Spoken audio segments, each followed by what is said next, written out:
Hello, Waswere here, back with another video, and today we have a guide for hard mode Zuk and how to do it flawlessly to unlock that cool hybrid cape. Hard mode is hard, and I commend Jagex and Mod Ryan for creating a fun to learn experience. It's not too bad if you know what you're doing, but it's hard to just roll up and face tank through it. Before we go any further, let's talk about what's special about hard mode. I'm going to assume that you have some knowledge of the boss fight, as you had to do a flawless run in normal mode to even unlock hard mode, but there are some things you need to know. All the mobs have double HP and hit harder. Every minute or so he fires a lava wave at you from a random direction, and the final 100k damage on Zuk is very different. Let's start with gear setup. You probably aren't able to match my exact preset, but I would suggest the following.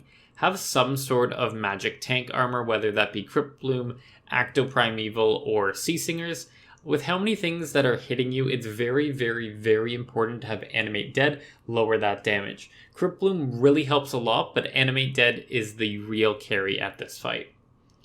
I would also suggest having dual wield magic with a T90 plus main hand, so Seismic Wand or Wand of Appraisal, and a T80 plus defender. I personally have both the T80 and the T90 Defender. The T80 Defender has Planted Feet on it for longer sunshine, and the T90 Defender is my DPS Defender. It has Equilibrium 4 and Ruthless 3 on it. This way I'm able to get extra DPS from killing mobs constantly.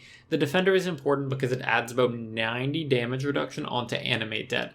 And that's 90 less damage on every single hit for the entire cave. On top of that, you also want to bring a T90 shield with Turtling 4 for the third challenge so that there is a long enough Cade. In terms of the pocket slot, the best is the Grimoire followed by the Wen book. For the cape, I would highly suggest unlocking the Mage Zuk cape before trying hard mode, as Omni power is just so good now. The Blessed Flask. Without this, you're going to be skimping on prayer throughout the fight, and it's going to take a lot of inventory slots. I use about 40 Blessed Flask doses a run, which would be, on an equivalent basis, about 12 Super Restore 6s. I would maybe bring 13 or 14 or 15 for your first run, as it could take even longer. And even if you are using a Blessed Flask, you want to bring at least one Super Restore for the Zuk fight and his HP reduction. I also have 2 overloads on me. The fight is longer than 36 minutes, so you're going to need that second overload flask. Then Adrenaline Renewals, I bring 2, but I've now started to bring a third one because I seem to always run out of the 2 renewals I bring. Past that, bring your best mage gear, and let's get going. The first wave is an entry wave. There isn't really much to talk about except get yourself familiar with the Northwest Rock. This is where you're going to be doing the most of your mechanics around, as it does a good job of catching the mobs. As you can see, the bat from the south gets stuck and we only need to worry about one of them. I try not to go too hard on this wave because at 49 seconds the first fire wave spawns, so I want to not be in the cubby hole when that happens. The second wave is similar to the first wave in that it's mostly meleeers. Get back to the northwest corner and into the cubbyhole. Immediately kill the ranger that spawns and work on the 2 meleeers at your feet, and then the bat, which can still drain your adrenaline behind safe spots, while it doesn't touch your prayer. Once all 3 are dead, you can just kill the 3 mobs that are stuck behind the rock. Now let's talk about fire lines. You always want to have 2 escape routes in mind, one primary and a backup. The primary is the way you want to search to keep the mobs trapped as best as possible, while the backup is a non-ideal direction, but it's only used if the fire line travels along the line where your primary escape route is. Finish up the safe spotted meleeer in the south, and let's get to phase 3. The third wave, we are going back to our nice little safe spot. This wave comes with 4 of the big meleeers, and these guys hurt. I mean, they hurt a lot, but they are very easy to trap. So when the rangers spawn, it gets on them quickly and kill them, leaving only those safe spotted meleeers. Unfortunately, because it's hard mode, a fire line is going to spawn to force you out at some point during this phase, and no matter where you go, at least 2 of those will be unblocked. Clear out the phase with your melee protect on, and then use the safe spotted meleeer to soul split up a little bit. The fourth wave is going to be the wave you learn the most, as it pops up 2 more times as wave 9 and wave 14. Also, there is potential to have to repeat this wave, and on flawless runs, repeating it is very common. Standing in the northwest is the best thing to do. I sunshine on this phase and immediately work on the Igneous melee. He takes a stun to break down his defensive, so impact, deep impact, or asphyxiate should be used. Rush him down with your sunshine, but save Omni power for later. Around the time you kill the Igneous meleeer, the rangers will spawn, and this will be your first experience with the Zill.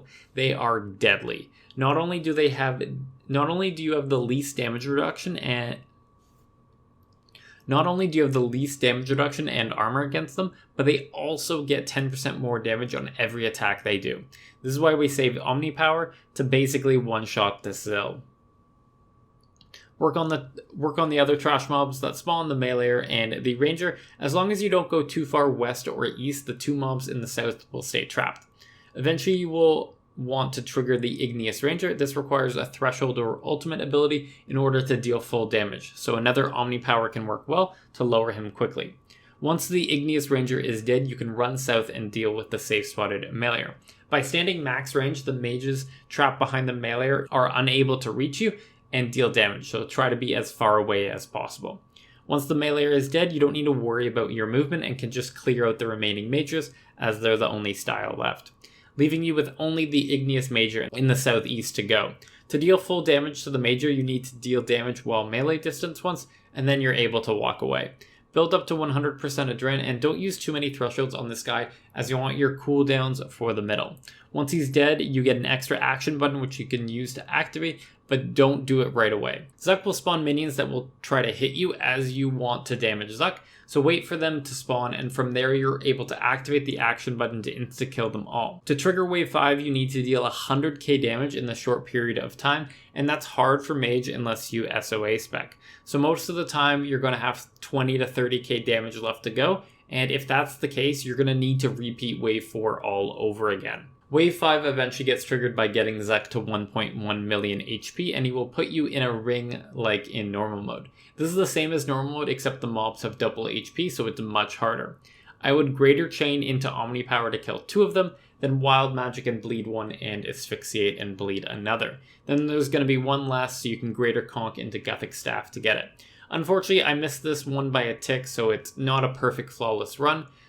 When going for the Combined Cape, this is the hardest challenge, so teleport out if you fail. If you aren't going for a flawless run, just continue and eat up the damage you took. With wave 6, we are now in the Ranger portion of the caves, and the majority of the mobs will be ranged. A singular Jad spawns south, but standing northwest blocks it off. Just tick on range prayer and work your way through the mobs. Once you aren't taking range damage, start dealing with the safe spotted Meleeers, but be sure to stay in the northwest corner to not trigger Jad. Once the wave is otherwise complete, go to Jad. Use Resonance on his attacks if you need HP, but otherwise it's simple prey flicking. The 7th wave is very similar, as most mobs are rangers. Focus on the Major and the bat that spawns right by you first.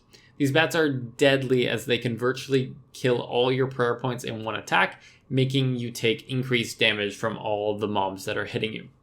Once you've dealt with those two, it's only the rangers to go and focus on the Zil first to make sure they don't get their damage boost going. Once the rangers are done, you should soul split on the stuck Meleeer in the south to end the phase as per normal. Wave 8 is the first tough wave, as there are 5 Zil that spawn, and while you can kind of trap them, the fire lines are going to make you move, and you're likely to be tanking 3 to 4 of them at a time. Focus the majors down first, as you aren't praying against them, and your otherwise main priority is making sure the Meleeer can't hit you. Once the majors are down, start working on the Zil to get through this phase, and as per usual, soul split on the Meleeer when the phase is done. Wave 9 is a carbon copy of Wave 4, it's literally identical, so go back to watch that section again if you need it. The 10th wave is the second challenge that needs to be done. You will need to kill the sumo wrestler in the middle before the timer runs out. He has 40k HP and has 2k damage soaking on each hit, so you need to prioritize big hits. Gothic Staff, Tsunami, Wild Magic, Asphyxiate, and Omni Power should be good, while something like Greater Conk is actually bad. Personally, I put my staff on for this portion so I don't accidentally just instinctively hit Greater Conk. Try to have your Sunshine up from the 100k damage on Zuk to make this even easier. With Wave 11, we've moved into the major portion of the caves, and I make a big mistake here. I forget that Double Jad is spawning, and we don't want to beat Northwest during Double Jad. So I panic surge over to the east and hug the east side of this rock. This traps the Jad behind our favorite northwest rock, so you only have to deal with one at a time. Jads really don't hurt as long as you prey flick correctly, so pick off the mobs while prey flicking against Jad correctly. Eventually a fire line will come at you. I like to go either south or east towards the wall in case of danger, so that the other Jad is still stuck. Eventually you can start to clear out Jad, kill him, and move on to the next.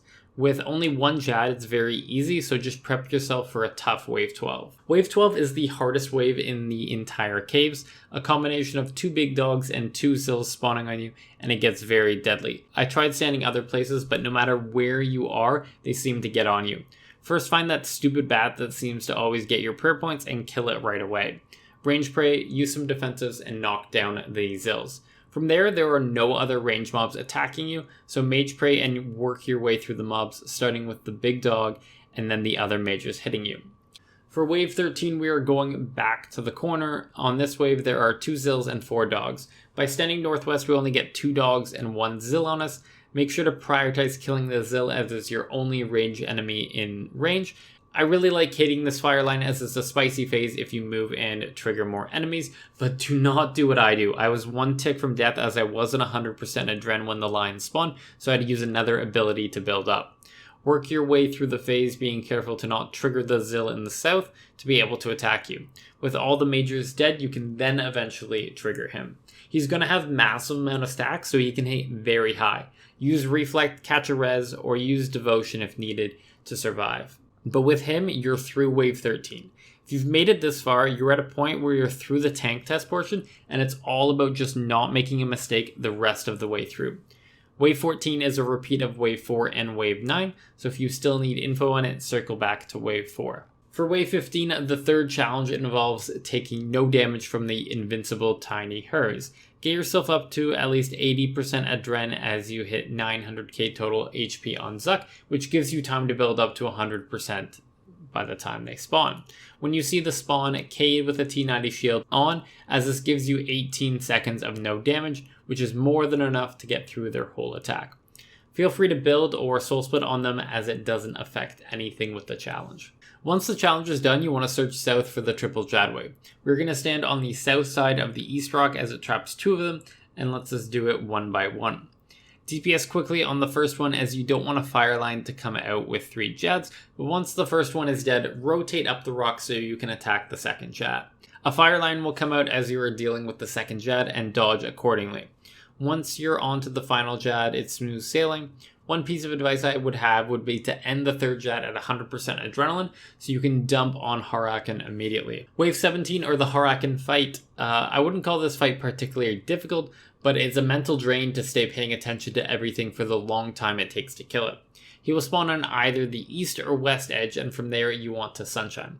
There will be 3 attacks coming at you. The fire lines from Zuk from the waves will continue until Har-Aken is dead. The Har-Aken bombards from normal mode happen even while Har-Aken is damageable, so surge away if he says that. There will be tiny bombs that come up and hit you, draining adrenaline. This is like normal mode. Do as much damage as possible while avoiding the AoE attacks. About 40 seconds later, he will dig, and just focus on killing the tentacles for soul split heals. Use Reflect and Resonance as needed. In hard mode, he will also spawn tentacles in the center of the map, so hit those as well. Eventually, you will have dealt enough damage and Har-Aken will be dead, starting the Zuk fight. The Zuk fight is very similar to the normal mode fight till the final 100k, just a lot longer. But let's go through his special attacks and how to deal with them. Dismember. He hits you with a melee hit and then applies a mage bleed on you. You should clear this with freedom. Seer. He drains your max HP and continues to drain it until you've moved a total of 15 squares. What I like to do is surge through the boss and then run back to where I was using abilities. This means that he still only melee hits and I clear it immediately. If you take a lot of max HP damage, drink a restore, and that's why we brought the super restore. For Quake, he spawns 4 fissures on the ground and getting hit by any of them applies a bleed stack. Ideally, you want to avoid all of them, but sometimes one just spawns in you. I found running around clockwise or anti-clockwise about 90 degrees works well with this for avoiding it. And his last attack is the energy bomb. He fires a bomb at you which deals about 5k typeless damage. This can be blocked by resonance or disruption shield, though if you get hit by a quake at all and have a bleed stack on you, I would suggest using reflect instead in case you mistime either and get clapped. Once he's cycled through all 4 of those attacks, pizza phase will start. He will drag you to a random area and place you down. 7/8 of the boss room will be covered with fire and only 1 safe spot is available. It's always in front of your character and 1 to the left. So if you are placed in the south, the next space is going to be in the northwest.